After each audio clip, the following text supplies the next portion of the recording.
तर आम्ही असाच सध्या आल्तीन हांगासर असलेले जिम पार्क जे बांधलेले स्मार्ट सिटी अंडर, आणि हे स्मार्ट सिटी अंडर बांधलेले पार्क आता सध्या स्मार्ट कसे उरोंक ना.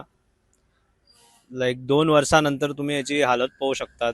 याची ना धड केअर घेतली जाता, ना धड हांगा स्वच्छता असा बरी. आणि इतलो जो स्मार्ट सिटी अंडर जो निधी घेऊन जो तेंच्यांनी बांधला त्याचे कितें करता, प्रशासन त्याचे कितें काम करता हे आम्ही पोवू शकता.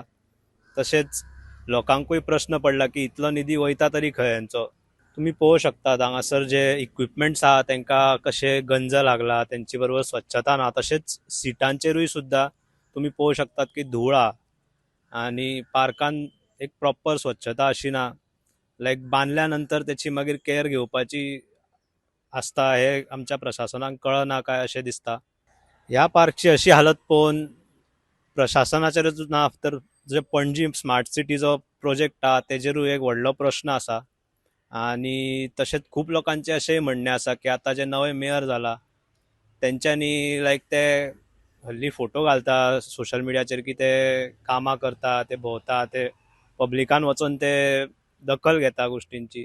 तर तेंच्या कडेन लोकांची रिक्वेस्ट आसा की तुमी ह्या पार्का कडेन पळोवपाचें. कारण हो पार्क जो बांधला तो लोकां खातीर बांधला, लोकांच्या पैशांनी बांधला.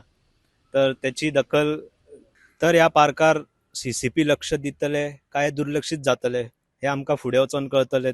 अशाच अपडेट्स खातीर पळयत रावात the voice for Goa. This is सोहमचारी.